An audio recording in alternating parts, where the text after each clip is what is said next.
pick up that old fossil. Going into Toshi Station to pick up some power converters. That's no move.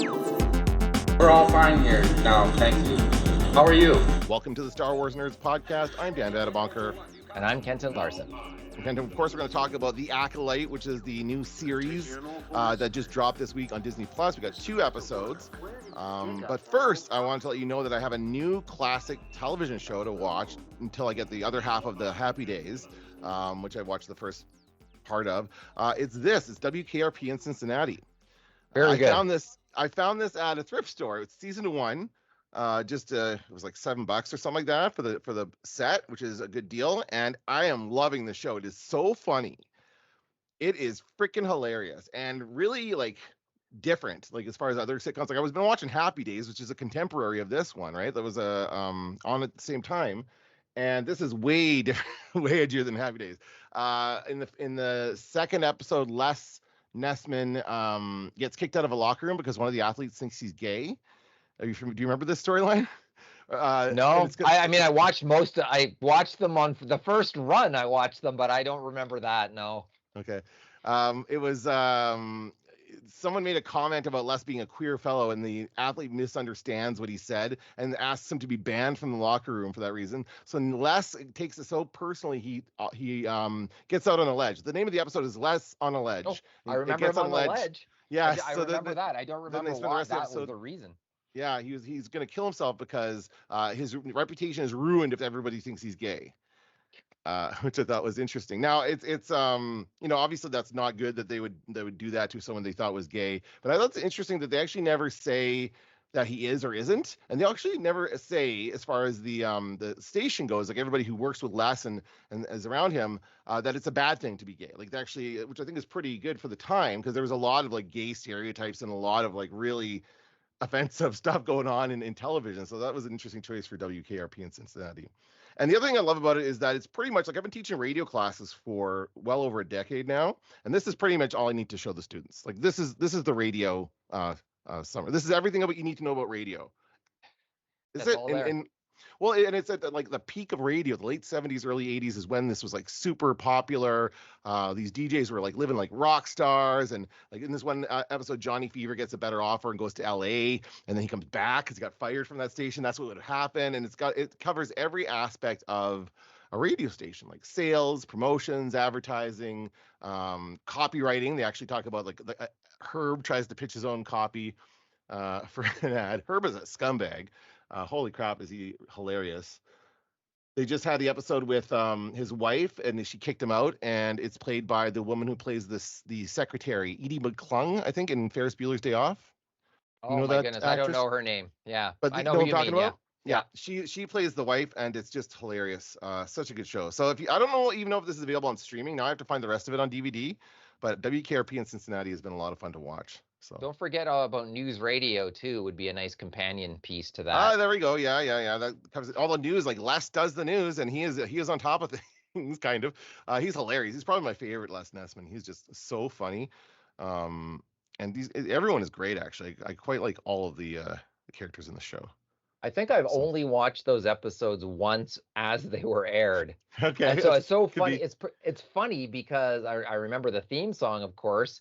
And I sort of have a vague, broad strokes remembrance of what each character was like. But like when you said he was on a ledge, I was like, oh yeah, that sort of brought it back. But it's funny. I remember specific Happy Days episodes. Maybe because I did see them multiple times. That might be the big difference. Whereas WKRP maybe just once, and so it's kind of like a blur for me. Maybe, and it's interesting. Of course, the most popular episode, or the most well-known episode of WKRP is the Turkeys Away episode, when they throw turkeys out of a helicopter, and there's this actually is commentary for that by the showrunner and Lonnie Anderson and the guy who plays Herb. I can't remember his name, and they talk about how that's based on a real story that actually happened. Someone tried to give away turkeys by throwing them out of a helicopter because they thought turkeys could fly. And that was Mr. Carlson's idea. And he doesn't tell you. The funny thing about the episode is he won't tell anybody what he's doing. And Herb just goes along with him because he's such a kiss ass. He'll do anything the boss says. And so he just follows him, throws the turkeys out of the helicopter, never telling his boss that turkeys can't fly. It's pretty funny. It's funny that you brought this up because this week YouTube recommended a video for me, and it was CBC Manitoba's TV report on the wild world of morning radio from 1980 whatever, and Winnipeg had its own version of this in the morning DJ Brother Jake. Oh, And yeah. so they first, in classic CBC mode, they're like, first, here's Agatha Moyer, by the way, married to Gary Moyer, who we used to work with. Former instructor, yep. Yeah, former instructor. And they show her, I'm a serious person reporting the news. Then they go to CJOB. Then they make their way to Brother Jake. And he's like trying desperately to be like the shock jock cool guy. And he's got his shades on. And he's like, rock and roll is cool. And he's like, I don't get a lot of sleep. I party till 2 a.m. and then I show up at the radio station at 3. Dr. Johnny Fever, just like Johnny Yeah, that's Fever. right. Show up at 3, like sort of like tapping into that whole thing. And when you watch it now, it comes off as he's trying too hard to look cool. Right. You know, he didn't really look Yeah. like that in his day to day. He's just No. putting on a show for the cameras. All right, that's cool. Yeah, I'd yeah, really so like it's to fun. see that. I'm going to check that out. It's fun. I probably CBC Manitoba morning radio, and you're gonna you'll probably get that video. But yeah, so it's like a documentary on what WKRP shows as a sitcom. All right, Highly let's stop talking recommended. about. Let's cut the chatter about the regular media and talk about the special media that is Star Wars, because this is a Star Wars podcast. The Acolyte. Now, I thought it was interesting. I was actually getting ready to watch it on Tuesday, and I didn't even realize what time it was. I sat down to watch it, and I was, it'll be up there by now. And I went to turn it on, and it was not up until 8 p.m. Central Time. So they made like a hard appointment television again. Do you think that worked? Do you think people waited till the moment and watched it live or whatever? They did it last time with Ahsoka, so it must have worked. Okay. But apparently it's the most streamed Disney Plus show of this year. Well, what does already? that tell you? Yeah, but yeah, that's right. They don't give us really. But I mean, what else has come out this year? I couldn't name another show. They don't show us lots of specific comparisons, that's for sure. But yeah. I mean, there might, if we went through the whole list, there might be something that we might have expected to maybe even do more, I guess. I don't know, some Marvel thing maybe. Some what if cartoon. No, I don't know. It's got to be something. Anyway, what if? But it's always the most streaming thing, because Star Wars does well. I mean, people love Star Wars, and they still haven't. I hope. Well, I mean, we'll see after this. But overall, just before we get into the actual details of the show, what were your thoughts? Going into it? Big picture, it's kind of just like WKRP, because I watched the 2 episodes in a row. It's a little bit of a blur in my mind. I know what happens, of course, and everything like that. But I think that doubling it up makes it harder to focus on specific things that happen in each episode, and it makes you focus more on a broad storyline. So my key takeaways, though, were that I enjoyed it. I liked it in the moment. I love our main character. I love Squid Game in in the role of Jedi, of Chief Jedi. I thought he was fantastic. Soul. Yeah. I'm making a note of Saul. They call him Saul. I think of Better Call Saul. So, I thought it was pronounced Soul, but that's Soul. SOL is how you spell his name. So I don't know. I'll have to listen more closely next time. And I thought the fight scenes were incredible.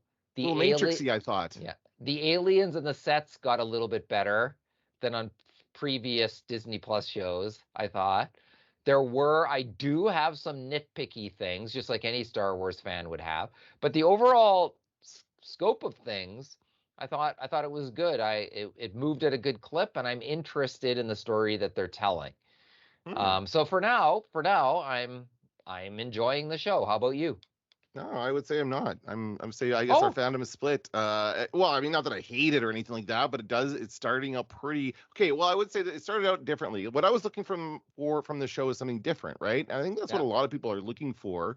I saw one clip from a fan that said, "I'm done with the Skywalker saga. I want something different," right? So this is not that. This is 100 years before any of that stuff happened. So that's kind of what I was looking for. And there wasn't enough that was different. There was too much that was familiar, I think, is my main issue with it.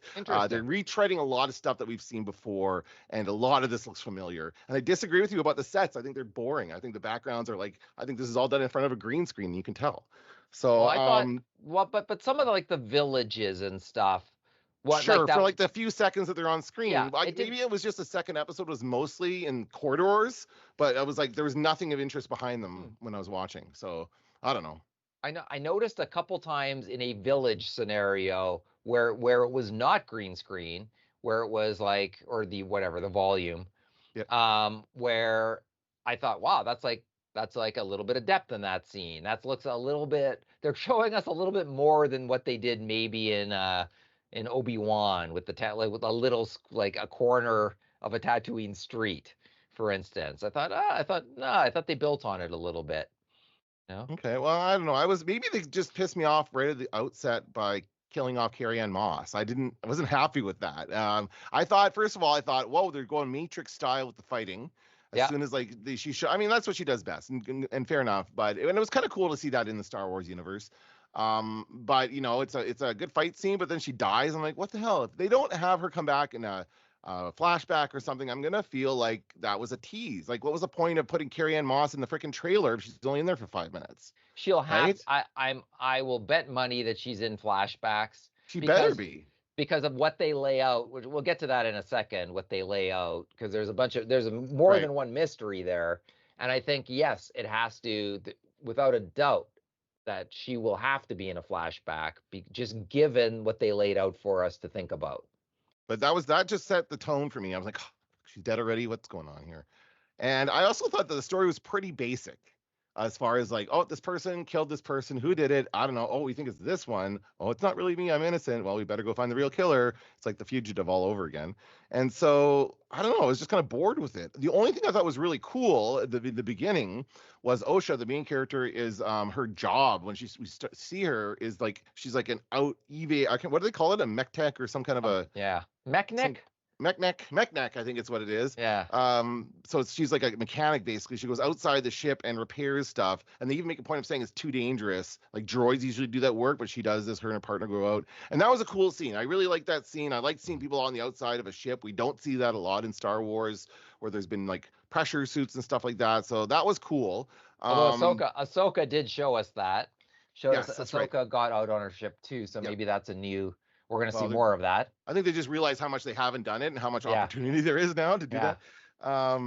But it was budgetary reasons, right? It's much more Yeah. expensive to simulate outer space than it is inside. Sure. But my early thoughts were this seems exactly like the Phantom Menace. Their robes look the same, the backgrounds look the same. Those aliens, those Trade Federation aliens, and we're talking about the Trade Federation too. And plus we have little Jedi classes, we have the Jedi count, like all this stuff is all Phantom Menace. That's what I felt like in that first episode. I like, of course, when you see those Nemoidians, that Yeah. you're gonna think that, of course, you're gonna think of the Phantom Menace, but now they softened the accent for some reason. So I wonder why. yeah, gee, I wonder what happened. But they so I thought actually the makeup and just the presentation of those guys had improved quite a bit. But I thought it was good to see them. Yeah. Like in terms of the story, I think I'm happy they didn't do something, and that is shock us. Like I thought they were gonna go, look, they're actually twins, and we'd go, oh my God, we're so surprised. But they kind of just went, oh, there's a sister, and like we each one thought the other one had died, which is kind of an interesting scenario. More interesting than I think if they waited to the last episode, if the mystery Oh was, yes, you know what I mean? Because I figured yeah. it out. We all figured it out immediately, right? It was not. They didn't try to hide it. You're right. Even But even the trailer was kind of like it could be Dr. Jekyll and Mr. Hyde Right, scenario. yeah. Like it could be a few different things going on, but I'm glad that they didn't that we didn't go 6 episodes to just have that be the big wow, because it's not that wow. still, twins again. Come on. Do we have to do twins? Do we have to keep doing this kind of stuff? It seems like there's a lot of like similarities, and I think they're doing that on purpose. I think they're trying to like pay homage to the original or something, and we really don't need that. We really can get them. They can go as weird as they want. Andor proved that. Andor got weird, and that was awesome. That was the best parts of Andor. And this is not that. This seems more like along the lines of Ahsoka to me. Oh, interesting. I thought it was better. I like it more than Ahsoka. Oh, I well, thought I like do a too. Actually, I would say that I yeah. didn't like Ahsoka at all, so I will say that. I mean, it's hard. Like after these first two episodes, I wanted to see more. It is hard to judge the show after just the first two. Fair. Yeah. Yeah. Like just because like I also think the show is doing something, is almost certainly doing something, and that is it wants us to be in the role of Yoda in the Phantom Menace, when he said, "Oh, okay, but is this the master or is this the apprentice?" Right? Like the bad guy in the black cloak, is he the master? Is he the apprentice to the master? Is there a different? And I think almost certainly that is not the master. I think we are going to see. I think that will be the reveal. It's Okay. and it actually says in the opening, it's not a crawl, I guess, but whatever you call it, the opening whatever The paragraph, only paragraph. it actually says a few are learning the Force in secret. A few. So we have the apprentice to the master and the two acolytes who we've met. I think those are the few learning it in secret, and that the master might be unaware of this going on. You mean May and then that dude? What's the dude's name? The guy from The Good Place. The apothecary guy I put Yeah. down. Is That's he the from the actor good? I from haven't seen the yeah. Good Place.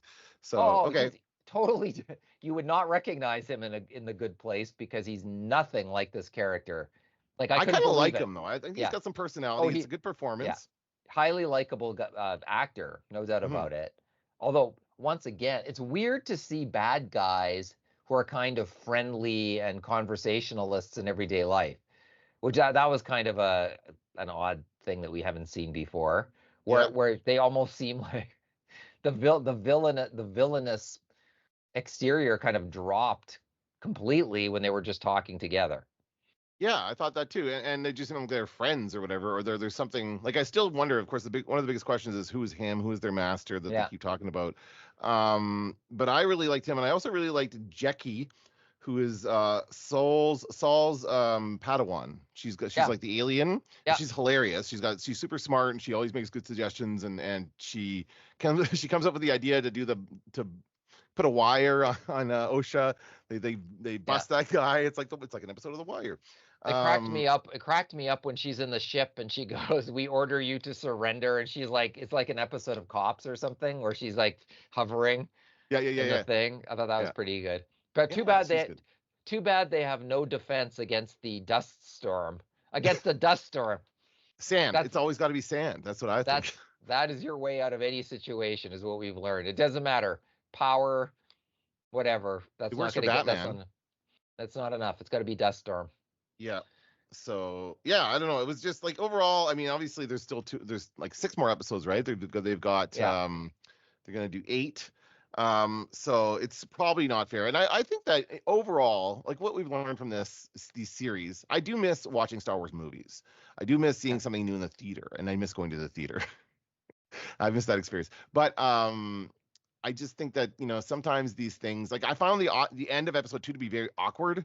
That why they would choose to show us these 2 random dudes trying to like rob the Wookiee Jedi, just to show us the Wookiee Jedi. Was that the point of that? Just to show, hey, guess that Wookiee Jedi we were talking about? Here's what he looks like. Like, what's the point of that? Well, I just thought it was stupid. They're telegraphing where the next episode is going to go, and there's no way they're going to kill the Wookiee Jedi, so they're going to add a member to their team, which I think is good. Which is good. I think he's a good addition to that team.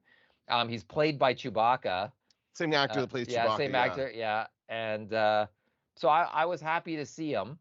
But you're right. I wanted like that. It's a weird way to end an episode, but sure, fair enough. When the next episode starts, it'll start there, without a doubt. Yeah. Yeah. Go ahead, so good. No. I was gonna say, like, the other thing I think that this show, I think, wants us to do is maybe even go, no, there's another person in this crew who is the master, who's the Sith master. That the actual is it actually Sith? Is that something we're talking about? Are we? Is it, or is it just dark side? they haven't used that word yet, but I think there is the ultimate master somewhere out there, or it's someone we know, And the worst thing would be if its Master Soul turns out to be the duplicitous one, Yeah. where he was training. So he was training two twins differently, or he was like, Well, there could have been like, that would be the biggest shocker, and maybe and also kind of depressing if it ended up being him. But I also thought that the woman with the green head she was kind of like not likable. She do this, do that. She's more, she's his boss. yeah, but she's bossing them to do things that would complicate them catching. Although she went along with taking OSHA with them to go Right. investigate. True. So she does do that kind of thing. But yeah, let's talk about, like, for a second, like the inciting event that happened like more than a decade ago or whatever, Yeah. where there was a fire. OSHA thought May was dead. I guess May, and I didn't like. I thought it was weird that they just show us in that moment that May also thinks OSHA is dead. Was that something didn't establish about that earlier, right? Well, I think we're going to see it. We're going to see it in a flashback. Yeah. And that's why, and I think it's deliberately confusing because it happened so quickly. But then there's also the other mystery is, and I don't know, is it the same mystery? The Jedi did something that's so terrible that one of them was willing to drink poison to kill Master Torben. Right. Is that the same event, or is that a different event? Well, I think that all happened. Yeah, I think that is what happened, and I think all those Jedi were there as well. And something happened to cause the fire that pulled them apart, and they caused them to think each other was dead. And then they feel so bad about it now. Although the Master Torben's reaction was weird. Although I love his force shield to hit, like, whatever he was doing there. I love that. They had a name for it too. I can't remember what they called it, but like he has a specific way of meditating where he just suspended in the force for 10 years. I think that's really cool. And then but I don't understand why she shows up and talks to him and he doesn't say anything, and then she comes back and gives him the poison, and then he opens his eyes and says, "Oh, I've been waiting for you." He didn't realize she was there before. He was like so clued out, or what? I've been waiting for you. Like, he was prepared, I guess. Whatever happened, his guilt was such that he would not speak to anybody unless they had the ultimate out for him, as she positioned it, forgiveness. Yeah. And he was prepared to take that poison knowingly, which I thought about it and was like, so that's suicide in Star Wars, which I don't think the closest we got to that. Maybe I'm wrong though, but Luke jumping in Empire Strikes Back when he's like, "I'll never join you," and he lets go and he falls to his death. Like, he thinks he's committing suicide. Yeah. I think that's what he thinks at the time, right? Yeah. I think that's the only other Jedi. Oh, well, Ben Kenobi, actually. Allows himself. I guess never mind. It goes all the way back to the beginning. Puts his saber down and is killed by Darth Vader, but willingly. Yeah.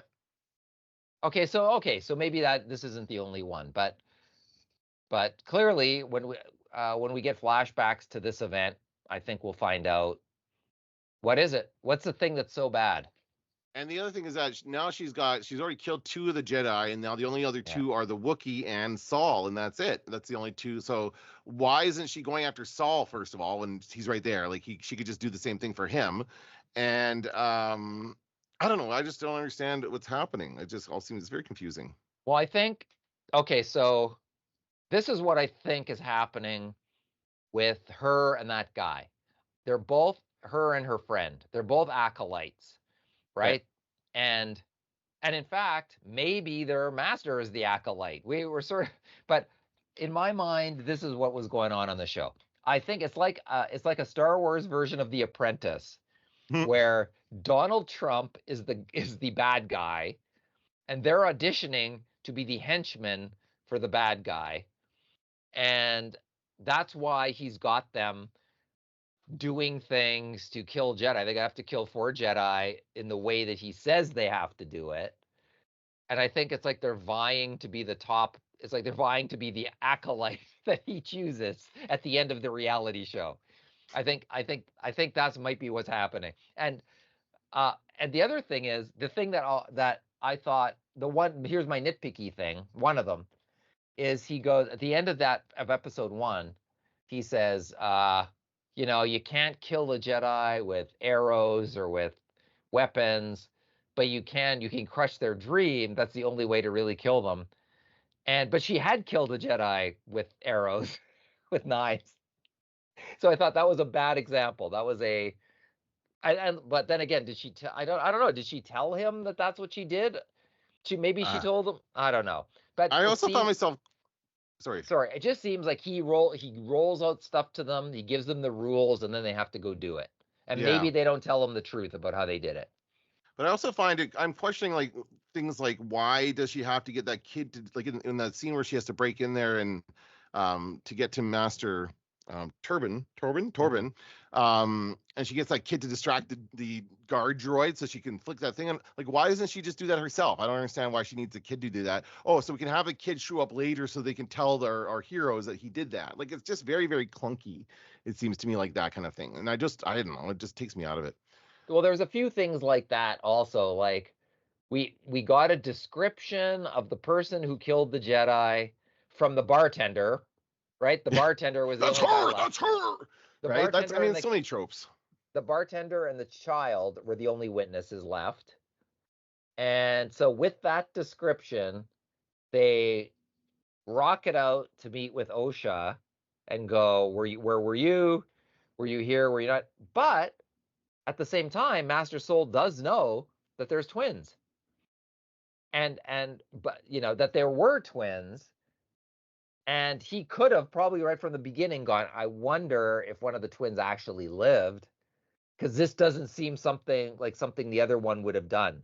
Yeah. But they just go off the description of the bartender and they're like, yeah, we know who this is. Like Well, that it wouldn't be easy necessarily to find that person on the basis of that description. I feel like they let us go a little too long without revealing the existence of a twin in this show. Like they just kind of were trying to make us think it was something else for a while. It was like I don't know, a dark clone of her or something like that. I don't know what it could have been, but it's all this Could have stuff is been a so clone. unfamiliar. Could have been a clone, but Yeah. it's so unfamiliar that I just think that I don't know. I think they're just trying to be a little too clever, and I don't know. It just was. not my Well, but favorite. at least in the first two episodes, we understood that there's two of them, and we solved the problem of our heroes not knowing that there's two of them. And I just once again, if they would have dragged that out, if we would have known that, but our heroes wouldn't know that, that would just be painful. So I'm Yeah, I glad. guess. I'm glad everybody knows. I'm glad it Although, wasn't some big reveal. I think the big reveal later is going to be good. yeah, we'll see the flashback to that scene. We'll find out what happened 10 years ago. Who do you have any theories as to who the master is? Who is the person in charge? Him.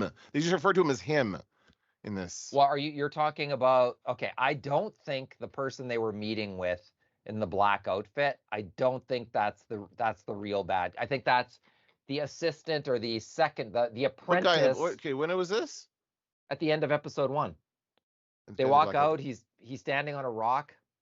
I must like space out at the end of the episodes or something like that. I don't remember that. Anyway, okay, That's but the did they big say reveal. anything or was it just like a scene? Oh yeah, no, that's where he says that's not how you kill the Jedi, not with weapons, not with thorns, not with knives. Right. Okay. Yes. You kill the dream, you kill the dream. And then he ignites his red lightsaber so we Oh, know he's yeah. a Sith.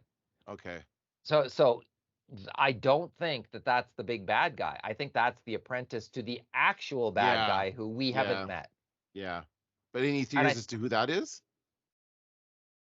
I don't necessarily think we've met that person yet. Some people think it's going to be somebody we know in the Jedi. I don't think so. I think it's going to be someone we have yet to meet. Well, Maybe Darth Plagueis. Well, okay, when did Darth Plagueis live in this lore? Well, Like- Emperor Palpatine was his apprentice by his own storytelling. Right. And So Palpatine was already like in his 50s by the time he was emperor. Yeah, it's probably. right. So it's Oh. it's very possible. And Darth Plagueis also did solve the problem of death, Yeah. which would mean he could be 1,000 years old in theory, and it's not until Palpatine kills him in his sleep, which he tells the story he tells Anakin. It's not until that happens that that Plagueis is dead. So I think it has to be Darth Plagueis. Yeah. Now, what does he look like? He can probably disguise himself just like Palpatine. And who's even to say that Darth Plagueis is a dude in this universe? I don't know. It's Well, he's never really appeared in anything, has he? no He's probably appeared in some books or something comics, somewhere, but yeah, whatever, yeah. yeah, But I mean, they can really do whatever they want with that. So yeah. I don't know. Do you think that people would be happy with that being the villain, with that, or that would be just, oh, we want to see something new? Well, it would allow the season 2 of the Acolyte to then you could jump forward 50 years and it could be quite interesting. So, Okay. like, if you're thinking about 2 seasons or something, what might you show? It could be like that's promising. It's a promising thing that you could show people. It's already referred to in existing Star Wars, so it doesn't feel detached from the universe. I think it's possible, but I don't know. And actually, the voice that we hear for the Sith, it sounds like we should be able to almost recognize that person. Like it's irritating to me because it sounds like somebody we should know. It sounds like maybe it's an actor we know. I hope it's not Snoke. Something like that. I It's the doubt original. it. It's the original Snoke, the Oh, basis of the clones. I never The thought of Emperor was that. trying I to doubt clone. it. Maybe. Maybe Snoke is really Plagueis, and Emperor Palpatine was cloning him. Remember how Palpatine was Oh, cloning Snoke's that'd be in the funny. Rise of Skywalker, and he was I think trying to recreate it. you know how we always say that the Star Wars universe is very small Yeah. because like you get these shout outs to like the Millennium Falcon is landing and Attack of the Clones, like just everybody keeps bumping into each other. And I Yeah. think the less of that we do, the better. I don't think everything needs to tie back all the No. time. And that's the big promise of this show. It doesn't have to, but I would almost prefer like that it's something just loosely related to what we've already know has happened, as opposed to it does like I don't need to see like everything the story that we've already been told, Yes. but lead the stuff leading up to it might be interesting. I mean, I don't know. I'm not like we're just speculating here. Oh, there was something else I had here, and I can't remember. Wookiee Jedi new. Oh, the Pocket Droid. Yeah, I want to talk about the Pocket Droid. That's Yep. another Pip. Yeah, so that's our droid. That's our new toy we'll have out Yeah, in store shelves soon. But what did you think of that? He's not I like like it. mobile. He basically just goes in your pocket and sits there and can fix things. Do what a droid does, but you have to carry him around. Yeah, I like them. I Yeah. thought I thought is a good idea. It's like it's the equivalent, the Star Wars equivalent of the Jack Sack from 24, where whatever you need, whatever tool you need, the plot wise, you have a device that can Well, maybe solve that problem. and he's not an actual like other figure that has to come with them on their adventures. He can just stay in her pocket and just be cute and show up when needed. The other thing people were talking about I saw on TikTok were the lightsabers. Guess they Yeah. deliberately made the lightsabers chunkier or bigger than the Oh, ones. If you look at the handles, they'll be like kind of a bigger. Like the idea is that technology shrinks things. So TVs used to be big chunky things, and now they're little. right. Computer monitors are thin. So this is the same kind of thing. The lightsabers get thinner as they modernize. So we'll see how Well, that that's shapes up. interesting. Yeah. I can't. I know. Well, the people are talking about the yellow lightsaber, which we've Yeah. seen in Star Wars Well, before. Ray has a Leo But lightsaber, yeah. but I just think it was just the way they presented it as like it looked extremely bright in that scene, and I just think people noticed it more. Yeah. I think that's as simple as that. Like that wasn't really anything new.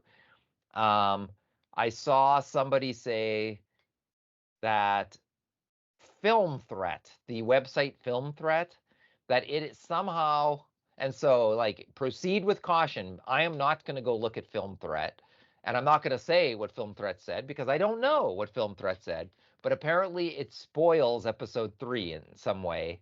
Mm. And people are angry who saw it, and I think people are angry who read it and have learned what the spoiler is.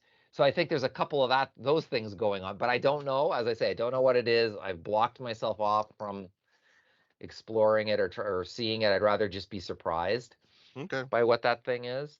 I've seen some reactions to the Acolyte which are over the top positive, and I've seen some that I almost think they're like over the top negative. Once again, in classic Star Wars fashion, I think we have another show, and once again everybody's arguing about it. So I'm sort of sick of everyone in Star Wars agree. arguing about everything. Yeah. Like, we're getting regular content at this point. Some of it'll be good, some of it won't be good. Yeah. So there'll be some movies, there'll be some TV shows. Like, I don't know who wins by just like dumping on it, and also the fact 77% of critics, I think, like it on Rotten Tomatoes, and only 30% of viewers. So it's obviously been bombed. It's been bombed by the trolls. By the negative rating trolls, I think. Mm. That I would don't really put appear. much stock in that stuff anyway. No, but it's, I think we kind of know more how that works than we used to know. That's true. It almost doesn't matter anymore. Reviews don't matter anymore. Not really, because it's become noise. It's just become things we ignore, right? So people are going to watch it or not. I think that it's the question is, like, lots of people are going to start watching it. The question is, will people continue to watch it? So we'll see if they'll give any indication of the audience drops off. But as I guess, so what is it now? Like Tuesdays at 8 is when it comes out. Is that the airtime? All right, Tuesdays at 8. Appointment television once again. Yeah, and there's only 6 episodes. We've seen 2. We've seen 1/3 of the episodes. So they got to get a move on this mystery ASAP, so we can figure out what's happening. I hope I think there's going to be a season 2 to this thing. And I hope it's not like some amazingly massive cliffhanger that we have to wait to see the solution to, because I'd like a nice story with a beginning, middle, and end. Yeah, me too. For it. It's okay to leave it like there's a bad guy loose or something like that. Like, that's what we would expect for stories, but not something like, someone hanging on a cliff edge and like, stay tuned in 2 years. We don't know. We have to figure out what happens. Right. To find out what happens to them. Yeah, that would be good. All right. Well, we'll wait and see what happens. But until then, and of course, we'll be talking about this every week from now until the end of the series. We'll come back and talk about it episode by episode. I just want to say, I think I liked it more than you did. Oh yeah. But in the end, we have broad strokes, but about how we feel about it, and then little nitpicky things, just like any Star Wars fan. But once again, I think it's always best to just, like, I was sort of down on that whole Ahsoka until they had that episode where Anakin shows up, and I was like, whoa, that was like one of the best episodes of Star Wars I've ever seen. And so you just never know what might be around the corner. True. Or what might be coming. So I'm sort of like, it's nice to be able to review each episode, but then it's nice to sort of see what the entire story is. So I'm looking forward to learning what that whole story is. Okay. I am as well. And we'll leave it there for now. That's going to do it for this episode of the Star Wars Nerds. I'm Dan Vadabonker. I'm Kenton Larson. Don't let the Force hit you on the ass. This had better work. That's no move.